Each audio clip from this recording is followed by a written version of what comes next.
Bonsoir à tous, bienvenue si vous nous rejoignez sur Al24 News. Nous sommes en direct pour une nouvelle édition spéciale et le débat de ce soir sera consacré aux résultats du référendum organisé pour leur attachement à la Russie de 4 régions ukrainiennes. En effet, les résultats sont tombés ce mercredi et c'est sans surprise qu'on a appris que les populations des régions du Donetsk, du Lugansk, dans le Donbass, Zaporijia et Kherson, des zones actuellement sous contrôle russe, ont fait leur choix en optant pour l'intégration de ces régions à la Fédération de Russie. Une large victoire du oui, qui a donc été enregistrée selon les autorités locales dans ces scrutins. Conséquence évidente, cela signifie que ces régions seront intégrées à la Russie.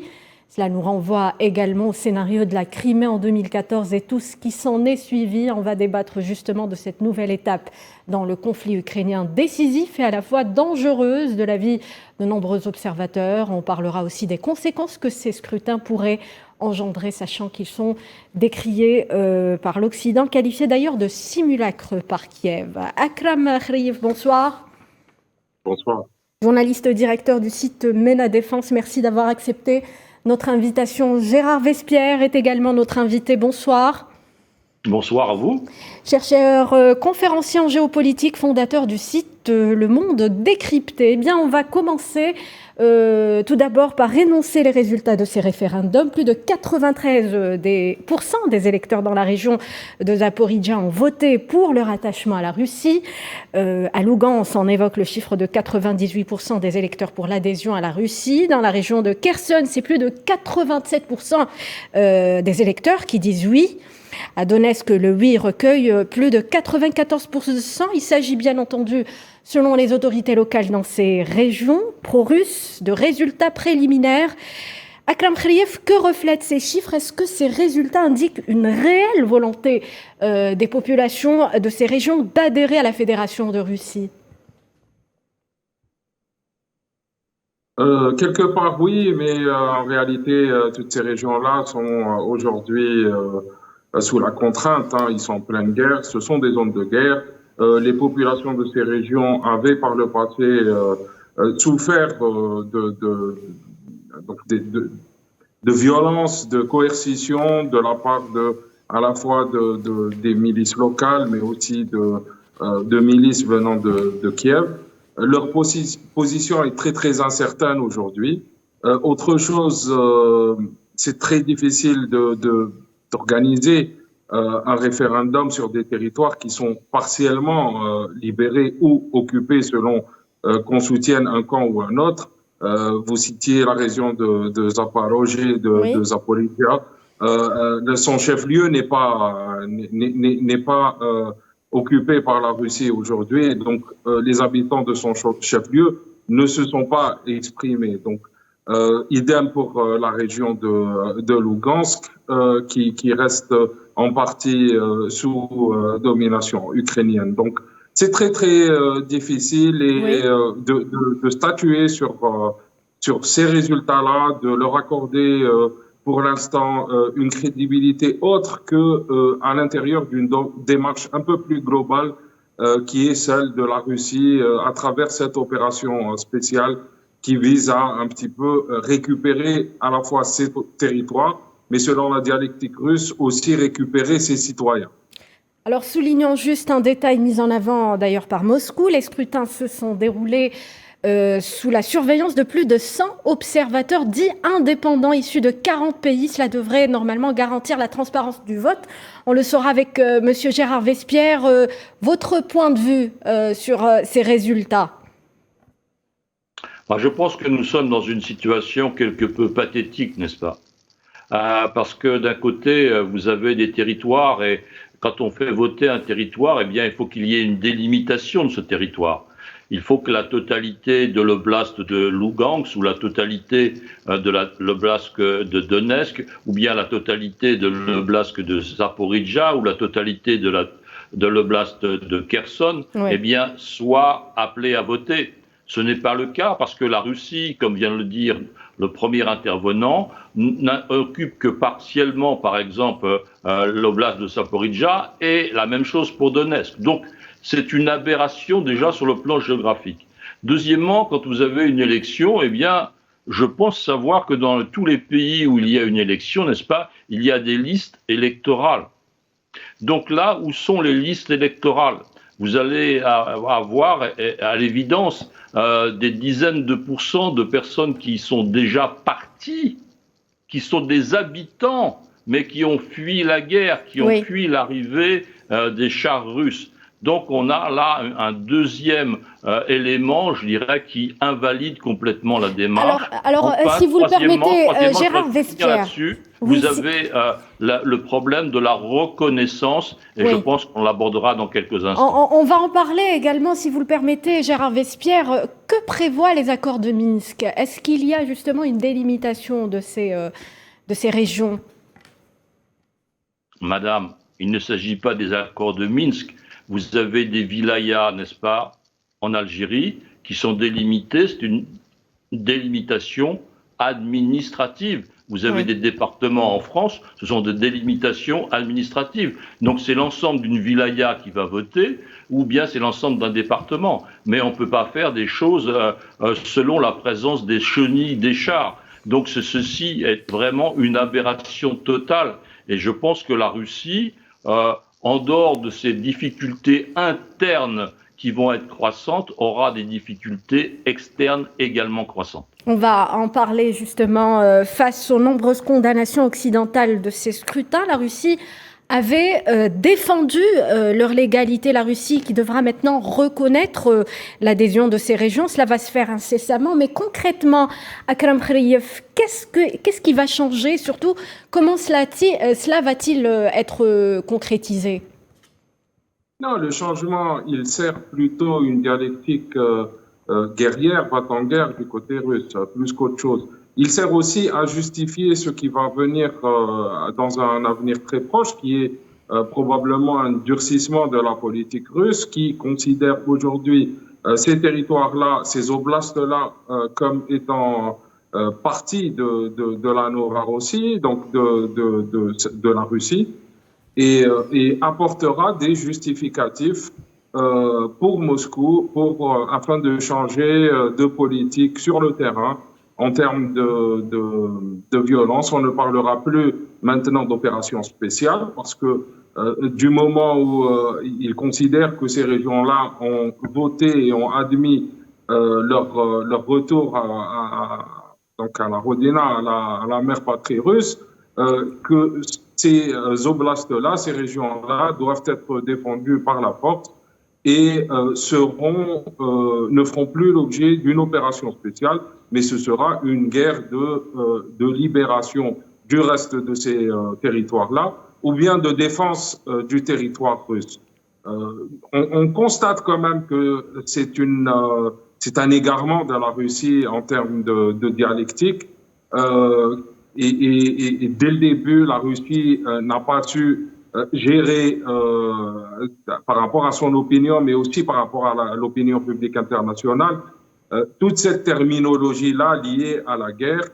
Il aurait fallu que Moscou admette dès le départ qu'il s'agissait d'une guerre, qu'il s'agissait de récupérer des territoires russes, comme elle l'estimait, ou d'une protection d'une population russe, et non pas de mesures partielles et administratives, maintenant que la situation s'est grandement détériorée pour l'armée russe sur le terrain. Alors, on va justement s'intéresser aux conséquences de ces référendums qui constituent, comme en 2014, un tournant décisif dans cette crise ukrainienne, sauf que cette fois-ci, le contexte est différent, Gérard Vespierre. Les deux pays sont en guerre. Ah bon? Donc il y a une guerre maintenant. Je croyais que c'était une opération militaire spéciale, n'est-ce pas? Donc c'est une opération militaire spéciale selon Moscou. Et si vous parlez de 2014, moi je vous propose de regarder avant 1991, c'est-à-dire au moment où l'Ukraine a voté en toute liberté, sans chenille de l'OTAN, sans chenille russe. L'Ukraine a voté oui ou non à son indépendance. Eh bien, si vous regardez, si vous avez la curiosité de regarder les résultats, département par département, oblast par oblast, eh bien, vous verrez qu'à cette époque-là, quand l'Ukraine était totalement libre de son choix, vous aviez l'oblast de Donetsk qui a voté à 83% pour l'indépendance, c'est-à-dire pour la séparation d'avec l'URSS, donc avec la Russie. L'oblast de Lugansk, la même chose, n'est-ce pas? 83% de vote en faveur de la séparation. Et même, voyez-vous, la Crimée, si vous avez la curiosité de voir les résultats, eh bien la Crimée, à l'époque, en 1991, a voté à 53% en faveur de la séparation avec la Russie. Donc, voyez-vous, il faut être très très prudent avec cette situation-là, parce que la présence des chars et l'évacuation des civils fausse complètement et est absolument inacceptable. Donc les conséquences pour la Russie vont être un isolement surtout et deuxièmement des conséquences économiques. Donc isolement diplomatique, je ne sais pas combien de pays vont reconnaître ces résultats-là. Oui. Ils ont peut-être la Syrie et la Biélorussie. Alors, qu'en est-il des conséquences sur le monde occidental, Gérard Vespierre? On sait que pour Zelensky, la chance de négocier est tout simplement morte et enterrée. Écoutez, je pense qu'effectivement, c'est une situation difficile à partir du moment où vous avez un pays, un interlocuteur qui transgresse absolument toutes les règles internationales. Vous avez une déclaration de guerre qui n'existe pas, vous avez une invasion sans déclaration de guerre, vous avez ensuite une guerre qui ne dit pas son nom, vous avez ensuite un référendum qui n'est pas un référendum dans le sens démocratique du terme, sous la pression des chenilles et des chars. Donc les conséquences pour la Russie va être, je pense, une mise au banc de la part des pays internationaux occidentaux. Et d'un point de vue économique, d'un point de vue politique, ils ne seront pas les seuls. Vous avez déjà vu la Chine qui a fait un pas de côté en disant que le règlement ne devait pas se faire par la guerre et qu'il appelait à un cessez-le-feu et à des négociations. Vous avez l'Inde qui a dit, par son Premier ministre, le temps n'est pas à la guerre. Dans quelle situation on se retrouve actuellement, Akram Khrif? On constate cette confrontation actuelle. Il y a donc, avec l'intégration de Lugansk, Donetsk, Zaporizhzhia et Kherson, c'est environ 20% du territoire ukrainien qui est intégré à la Russie. À quoi peut-on s'attendre, Akram? Malheureusement, il y a une cristallisation du débat on va dire du débat dans les deux côtés, dans les deux camps. On voit que la Russie tient à poursuivre son agenda en Ukraine. On voit aussi que la communauté internationale, les pays occidentaux en particulier, font bloc autour de l'Ukraine, donc en soutien à l'Ukraine. Je pense que cet hiver, en fait, il y a un problème de timing entre les différents acteurs. Je pense que la Russie aujourd'hui est en train de jouer le temps, a un petit peu les moyens de gérer militairement le prochain hiver et compte justement sur la dureté de l'hiver, la perturbation des approvisionnements en énergie vers l'Europe pour faire fléchir la communauté internationale et pousser à la négociation. D'un autre côté, on voit aussi que l'Ukraine, qui a bénéficié d'énormément d'aide militaire de la part des pays occidentaux, est en train de reprendre du terrain, est en train de reconquérir certaines parties de son territoire et aujourd'hui tout à fait menaçante par rapport à l'armée russe présente sur ces territoires. Donc, on est dans une situation de blocage. Je pense que les 3 prochains mois vont connaître une certaine accalmie avant un retour, malheureusement, des hostilités début janvier ou début février. Alors, pour enrichir le débat et savoir quelle réaction a suscité ce référendum en Russie, vient de nous rejoindre depuis Moscou Karine Béché-Golovko. Bonsoir. Bonsoir. Vous êtes donc juriste, professeur invité à l'Université d'État de Moscou. Alors, comment ont été vus donc les résultats de ces référendums en Russie? Karine. Les résultats les résultats sont sans surprise, hein, puisque rappelons quand même que ça fait 8 ans que les populations dans le Donbass se battent justement pour arriver à cela. Rappelons aussi que dans le Donbass, il y avait eu dès 2014 un référendum justement sur la même question et qu'à l'époque, déjà, les populations sur place étaient majoritairement prononcées pour une entrée dans la Fédération de Russie. À l'époque, la Russie avait choisi de soutenir les accords de Minsk et qui prévoyait que le Donbass faisait partie de l'Ukraine. Les accords de Minsk n'ont pas été exécutés par l'Ukraine, puisque rappelons qu'ils prévoyaient notamment la modification de la constitution ukrainienne, l'établissement d'un certain régime spécifique pour ces territoires de l'Est. C'est pas la Russie de le faire, c'était à l'Ukraine et ça n'a pas été fait.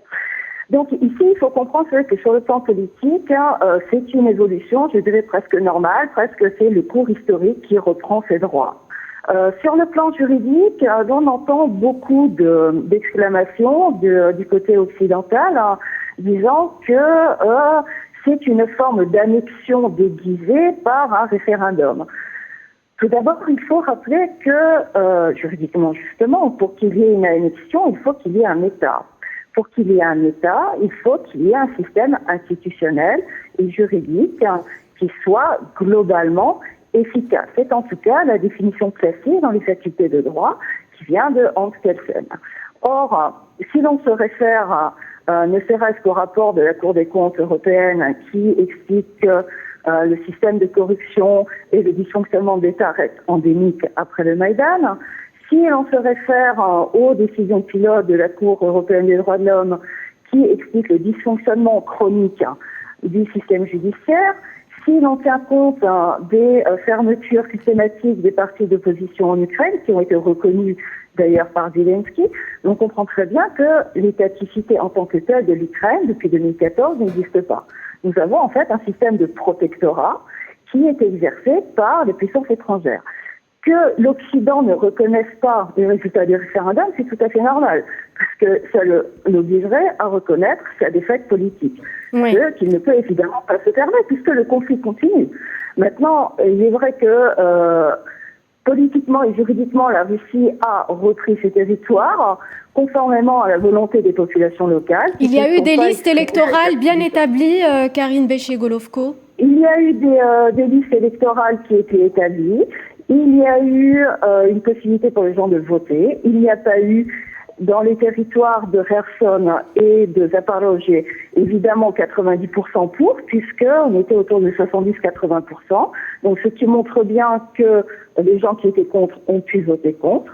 Il n'y a évidemment pas eu, si vous voulez, de gros regroupements de personnes pour voter un seul jour, pour des raisons de sécurité. Parce que rappelons que l'armée ukrainienne continue à bombarder, que l'armée ukrainienne a d'ailleurs bombardé des bureaux de vote le soir afin de détruire les résultats des votes. Oui. Donc, il y a des raisons de sécurité qui ont évidemment contraint à mettre en place certains mécanismes. Alors, on va écouter la réaction de monsieur... Juste une dernière chose. Oui, allez-y. Juste une dernière chose, parce que le problème, c'est que je suis actuellement en train de travailler aussi, je ne peux pas rester très longtemps. Allez-y. Juste une dernière chose, si vous permettez. Les résultats extrêmement élevés qui s'expliquent à Donetsk et à Lugansk sont très simples. C'est que les gens, là-bas, se sont battus depuis 8 ans pour arriver à ce résultat-là. Vous ne pouvez pas demander à des gens qui se font bombarder tous les jours par l'armée ukrainienne de vouloir rentrer en Ukraine. Alors, il est nécessaire d'ouvrir le débat autour de tous ces détails, Madame Karine Béché-Golovko. J'aimerais avoir la réaction de Monsieur Gérard Vespierre, la Russie qui défend la légalité de ces scrutins. Quelle réaction des propos de Karine Béché-Golovko? Je pense que cette experte est très connue, n'est-ce pas, sur les médias pour avoir eu une présence sur Russia Today pendant de nombreuses années. Oui. Donc voilà, il n'y a pas de surprise. C'est un peu, je dirais, triste d'entendre de la part d'une juriste, n'est-ce pas? Russia Today censuré en Occident. Que vous avez aucun pays dans le monde qui n'ait reconnu, aucun pays digne de ce nom indépendant démocratique, qui n'ait reconnu l'annexion de la Crimée, n'est-ce pas? Qui a reconnu l'annexion de la Crimée? Si vous le permettez, Monsieur Gérard Vespierre, donc vous avez aussi le droit de vous exprimer ici, vous avez vos positions qui sont exprimées. Est-ce que l'Algérie a reconnu l'annexion de la Crimée? N'est-ce pas? Je suis très heureux de voir qu'est-ce que va être la position de l'Algérie vis-à-vis de l'annexion de ces territoires-là, parce que voilà, vous avez eu l'annexion de la Crimée a été reconnue, comme je le disais tout à l'heure, par la Biélorussie et la Syrie. Donc cela ne fait pas les 190 pays de l'Organisation des Nations Unies.